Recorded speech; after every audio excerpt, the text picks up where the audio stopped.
Morning. Hi, everyone. I thought I would talk today about the latest Conservative lies being pretty badly exposed.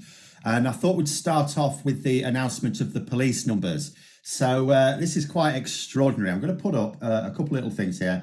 So there's a thing from the Daily Express as well as some actual police numbers. I'm going to start off with this one. So the Conservatives are currently asking for a round of applause for hiring an extra 20,000 police officers, they say, thus fulfilling a manifesto promise, they claim. However, we look under the bonnet, it's a little bit different.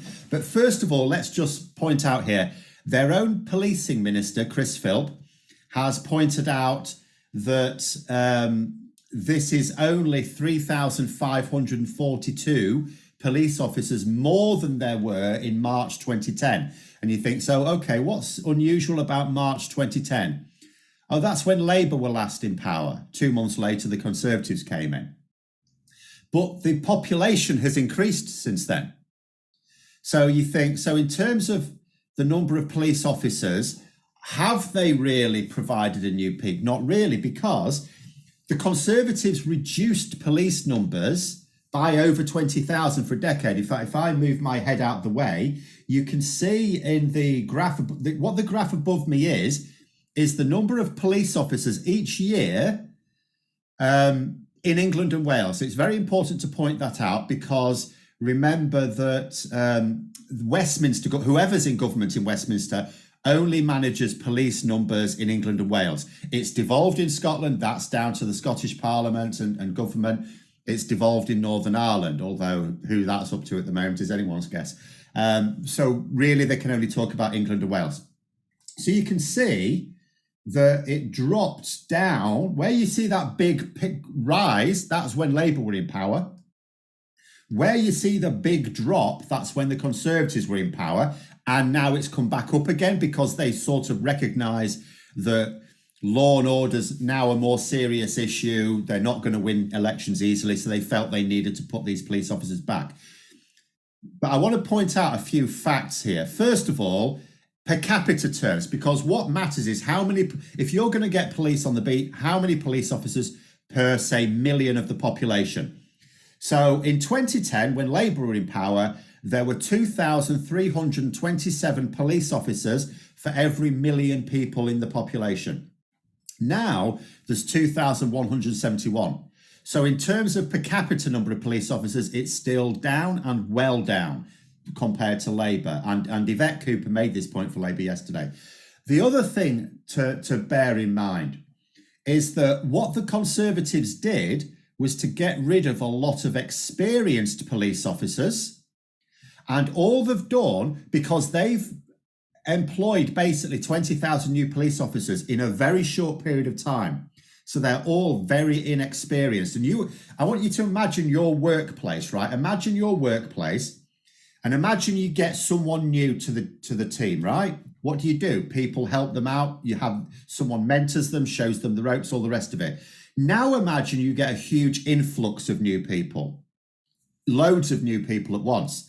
Well, you sort of want to do the same thing, but it's not as easy because you've now got all these inexperienced members of staff. There's not enough people to go around helping them show the ropes. The same thing's happening with the police service now. But there was something else that I didn't know about until Yvette Cooper brought it up yesterday. And I first of all want to point out the Tories at the moment are crowing about this as if they've done this wonderful thing. Ask yourselves a question. So when the formal announcement was being made in Parliament yesterday, from the government side, it was made by Robert Jenrick. Now, Robert Jenrick is the immigration minister.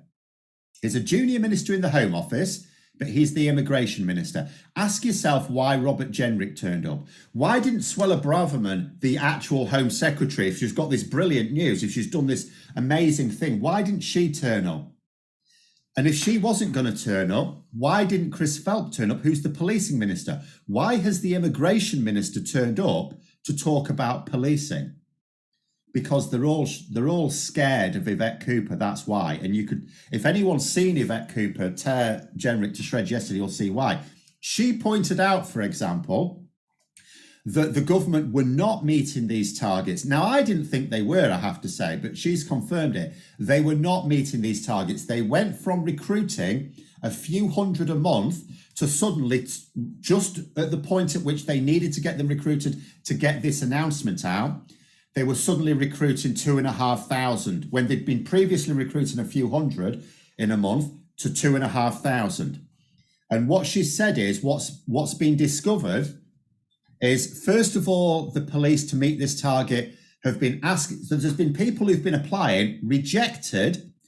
The police have been asking them to reapply. So they've been taking people on who were initially rejected, in other words, considered not good enough to join the police, right? Secondly, she said they've also been encouraging addicts and people with criminal histories to apply. And she was making the point, are we not learning our lesson when you consider, you know, the cousins and so on, the Met police officers who have been committing the most terrible crimes because no one was really vetting them properly. And what she's saying is we're basically doing the same thing. We're doing the same thing now. In order for the government to meet this arbitrary target, to try and avoid Labour being able to say there are fewer police officers than where we were in power, because they know that's going to be a problem for them. They've just grabbed people off the streets, no matter how unsuitable, stuck a pointy hat on top of their heads and said, you're a police officer now. And you know what it's going to mean? It's going to mean the policing itself is not going to be effective. And I want to point your attention to this Daily Express. This is today's Daily Express front page. Sweller, I'll put more police boots on the ground. Well, there won't be any police officers in those boots, will there? Because first of all, there aren't, per capita, there aren't as many police officers. So she still hasn't hired enough to actually get out on the beat. So we're still not going to see that. And secondly, if you allow these very inexperienced and in many cases unsuitable new police officers to just patrol, then there's going to end up with more problems being caused. In fact, many of them may leave. You know, many of them may find that they're unsuitable or don't enjoy it and actually leave the service. You know, we know how this goes, don't we? And it's absolutely ridiculous. I'm going to catch you with some comments before I go on to the sort of next fiddle I wanted to talk about. They got rid of Columbo and Dirty Harry and replaced them with Police Academy. Well, actually, my worry is that they've actually recruited Dirty Harry, because the last thing we want is a British police officer going around killing people. But they've certainly got rid of Columbo and replaced them with goodness knows what. An addict police officer on drugs bust, what could go wrong? I mean, there's all sorts of... This is storing up so many problems. And I wonder if the Conservatives think they'll get away with it for a year. And then if it all goes wrong, well, Labour will be in power, then they'll get the blame for it. Because it is ridiculous, isn't it? I mean, you know, you think to yourself, from Labour's point of view, how do they manage this? They're going to have to make sure they recruit properly. But it could still take time to get the numbers up.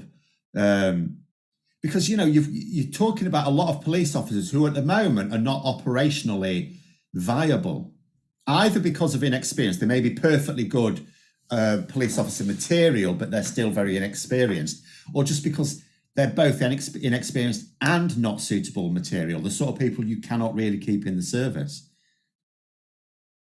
The police took 15 to vet me. They were supposed to have done way back. Don't work there anymore.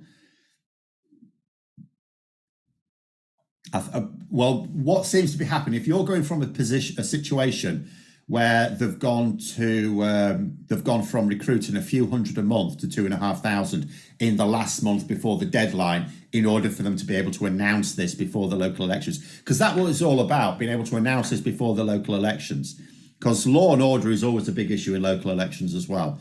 If that's what they've done, then it'll be interesting to see, because on this graph so far, it only goes up to 2022. So you can see the numbers are still below what they were when Labour were in power. 2023 hasn't actually finished yet. So it'll be interesting to see where the numbers end up. Are they still going to remain at this so-called record number or not. Sounds like Wagner-style recruiting from prisons. I mean, well, we'll have to see, won't we? But if they are recruiting people who, I mean, Yvette Cooper said criminal histories doesn't necessarily mean have been in prison for violent crimes. It could just mean have been fined for, you know, misdemeanors when they were younger, maybe, I don't know. We will have to see. Take a look at the police in the USA, see what will happen. It takes a couple of years to train a police officer. Well, you know, see, I mean, obviously I'm not a police officer, but I have been a teacher, and I can sort of tell you, you know, you spend your year doing teacher training. If you do it full time, you can do it over a longer period of time if you're doing it on the job. So you spend your time training, but that only teaches you the basics to act professionally. It doesn't equip you with all the skills you're going to need.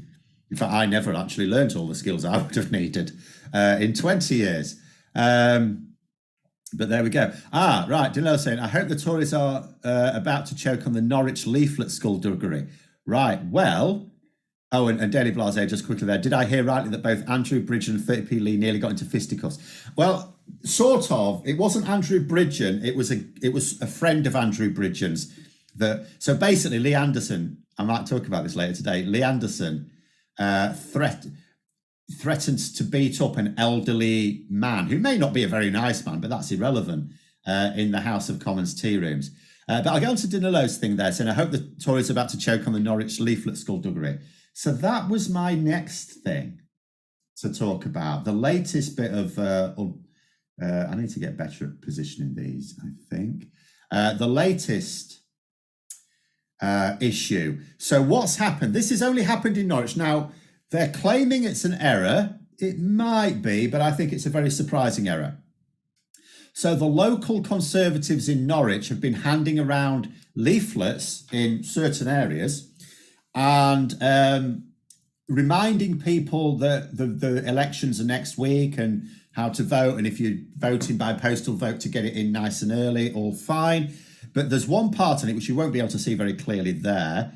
But there's one part of it where it says you do not need ID to vote. You just need to turn up at the polling station. And you think to yourself, well, that's not right. That's not right. Used to be the case, not anymore. And I did, yes, thank you. It's a little bit dodgy to say the least. Now, there's several things we know and there's several things we don't know. Let me go over what we don't know but should be investigated. There is a suggestion that the Norwich local Conservatives have been posting these leaflets in areas known to vote Labour, in other words, Labour areas. Now, I don't know that independently, but it is certainly something that should be investigated. I'll tell you where I think it might be a genuine error and where I don't think it is. In their favour, in trying to argue it's a genuine error, they are saying, first of all, I will say, because this has only popped up in one part of the country, because they themselves say they didn't design it this way. They took the assets, so to speak, the graphics from Conservative Central Office. So the implication is that they're just using a message that's been used in previous years. So I would say, first of all, can they show me a leaflet that had that same graphic from previous years? If so, maybe it's a mistake. Second thing that's in their favour is I've not heard about this popping up anywhere else in the country. It's just in one little part of the country. So that might suggest, okay, it was a genuine error. I'll tell you where I think it's very suspicious, though. First of all, they're trying to claim it was a printing error. A printing error. No, it's not a printing error, isn't it? You don't send a leaflet that says, remember to bring photo ID. You don't send that to a printer and the printer looks at it and goes, no, I don't like that. I'm going to change it. Printers don't do that. They don't do that. It's not a printing error. It may be any number of other errors, but what it is not is a printing error. So that's a lie. That makes me suspicious. The fact that they won't just say, we got this thing from Conservative Central Office and no one really checked it properly. It wasn't proofread. We're sorry. If they'd have said that, I might have been again more inclined to believe it was an error. The other issue I have is this. We have known for years now, several years, because the Conservatives said in 2019 that they wanted to do this. So absolutely everybody who was involved in or has been involved in political campaigning, from everyone in the country, has had it drummed into them. You need photo ID from a prescribed list to vote. And the reason why even the most casual activist will have been told that by their local party structure is because they need to remind their own voters to bring ID. It's been drilled into them for several years now, because we've known it's been coming. It's been drilled into them. And the idea that someone could put something like that on a leaflet and miss it, to me, I find that very difficult to believe. Very difficult indeed. The issue is, of course, that in theory, the Electoral Commission should investigate this, but they won't. Because the Electoral Commission used to be independent, but it's not anymore. So now they are not allowed to investigate anything unless a senior member of the government tells them to. It used to be Michael Gove. I'm not sure if it still is, but it is a cabinet minister, and they're obviously Conservatives, so they're not going to. So it is a guy saying printers won't change a thing, even if they notice mistakes. As a graphic designer, it's caused a lot of pain over the years. Yeah. I mean, a printing error is where it gets mangled up in the printer or something like that, or it's run out of yellow toner or something. You know, a printing error doesn't change the wording for you.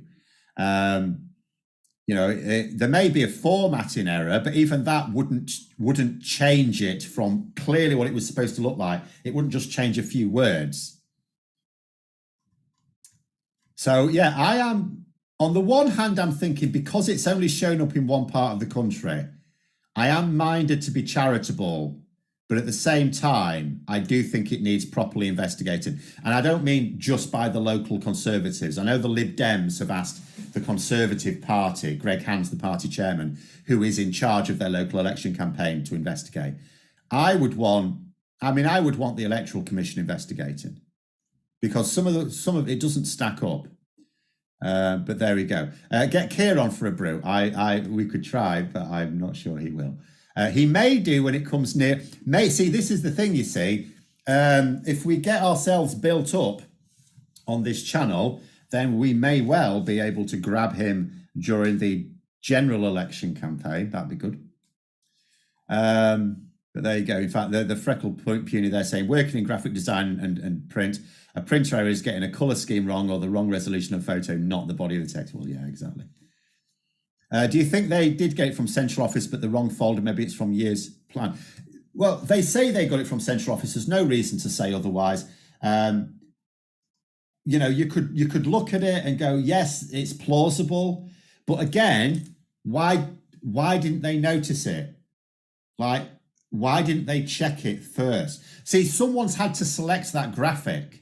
Yeah, they've had to select that graphic. Oh, yeah, that's the one we want. Didn't they go, hang on a minute, say no ID needed?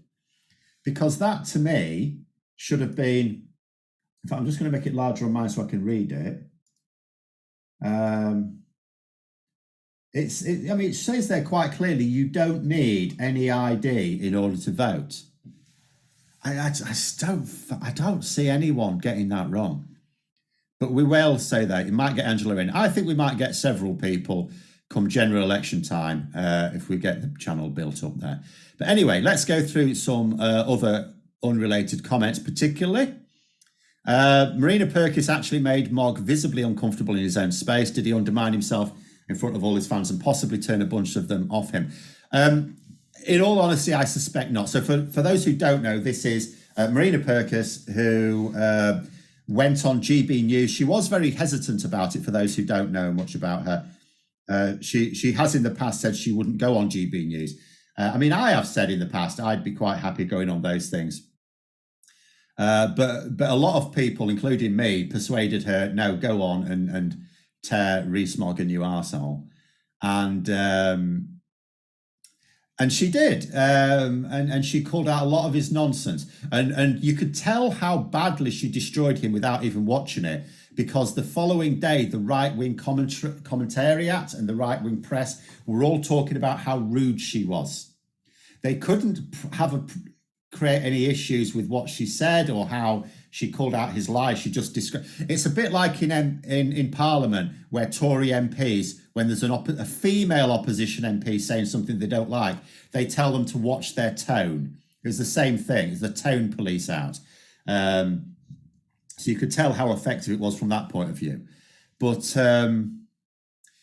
yes, I mean, it was one of those situations. Obviously, they're not going to invite her back on. Rees-Mogg will definitely say no to that. But in terms of will it have turned some people off, it's interesting. A lot of people are very partisan and they've already made their minds up. And so they will just ignore it. But there may be people watching who are more open-minded. That will be interesting. Knowing Norwich Conservative Party, I am dubious this was a mistake, other than thinking they could get away with it. Well, again, it's one of those things. It definitely needs investigating. If there is no serious investigation, then that for me will be further evidence of a cover-up, because it is incredibly dodgy. The only thing making me charitable towards them, like I say, is the fact that it has happened in one place. And I'm not suggesting it would be the sort of thing that would happen everywhere, but you would think it will happen anywhere where the Conservatives are very borderline, and that it hasn't. I'm saying sometimes I get the impression being a female MP takes serious guts. What do I think? Oh, it's absolutely well documented. The problem is a lot of MPs, mostly on the Conservative benches, but a lot of MPs are all basically privately educated men. They all went to boys' schools, basically private boys' schools, where they were effectively, if not actively taught to consider women as second-class citizens, then at least they never had those notions beaten out of them. So I don't mean literally beaten, educated out of them. Interestingly, as we're on a Labour supporting channel, people may have seen this week that Labour are coming round to the idea of having a formal policy of making schools teach young boys the importance of respecting girls and women.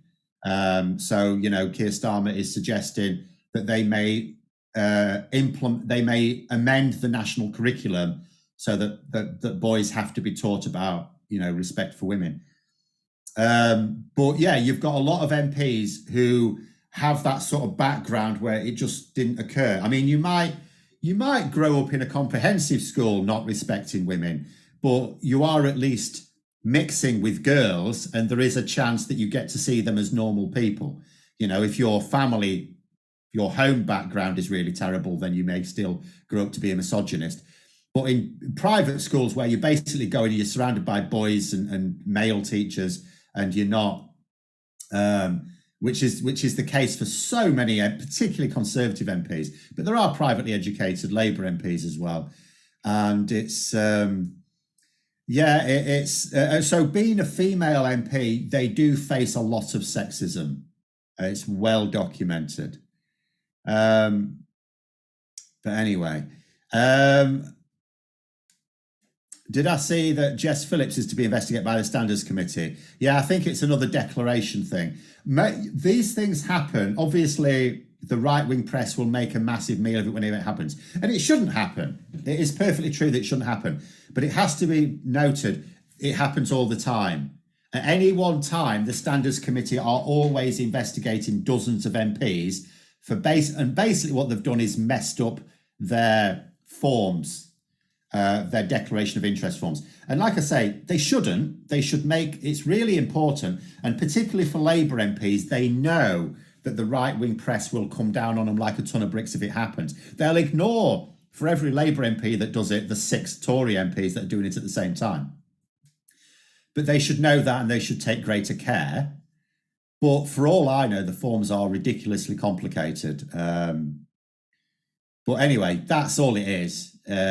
These things do happen. It's like it's like putting in your tax return a bit late. It's like it shouldn't happen. It happens. It just does happen.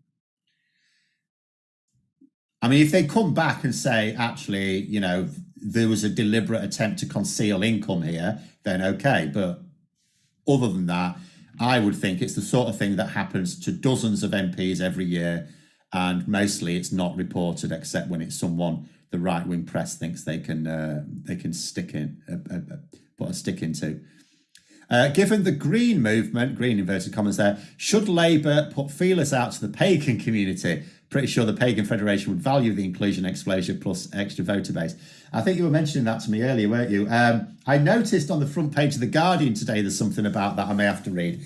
The simple answer is I don't necessarily think that Labour need to directly appeal to people based on spiritualism of any kind.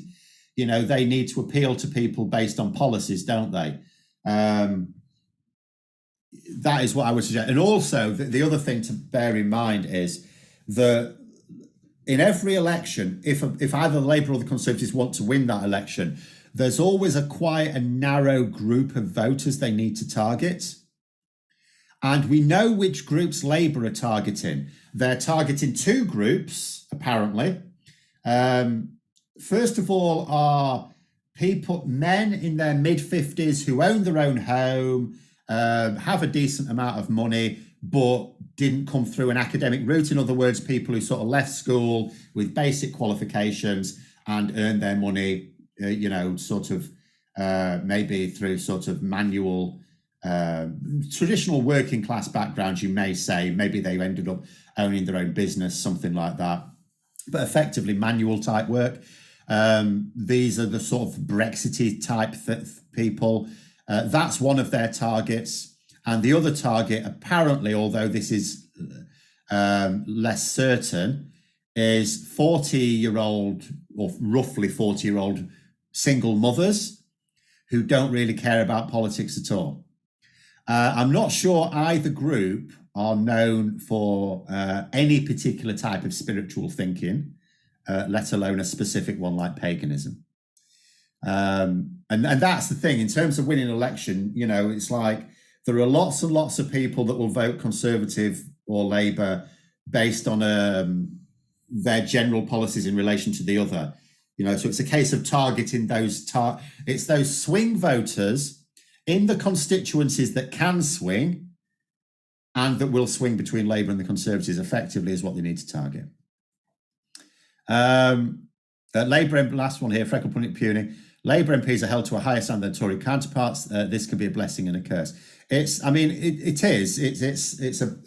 inherent bias in our media, but it does mean that Labour MPs they do need to be just that much more mindful, really, of things like this.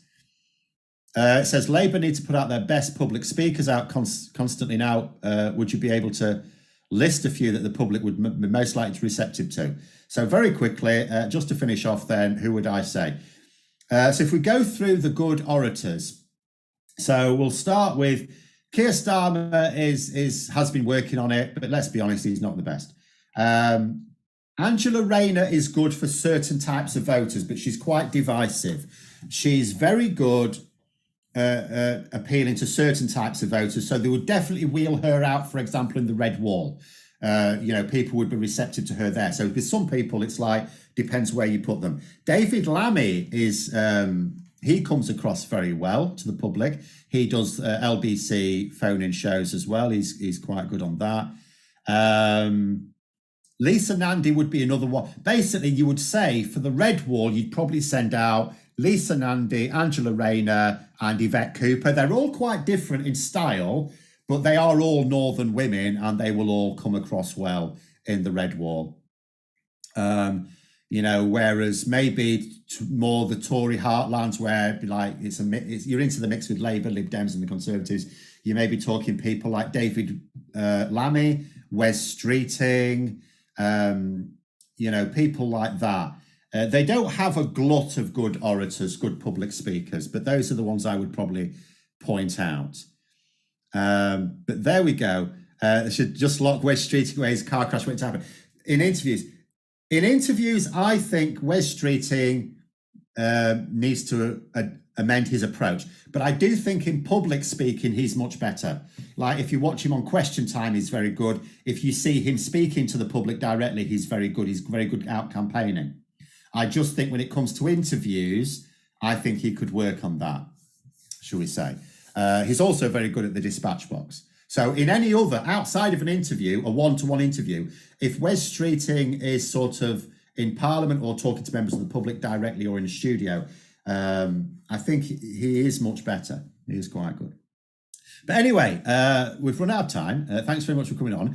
Don't forget to like, don't forget to subscribe to the channel. And if you want to check out, how to join or to join Patreon, then there will be details in the description below, particularly if you're watching this not live, which most of you will be. But thanks very much for coming on. Have a very good evening and the rest of the day. And until next time, I'll see you later.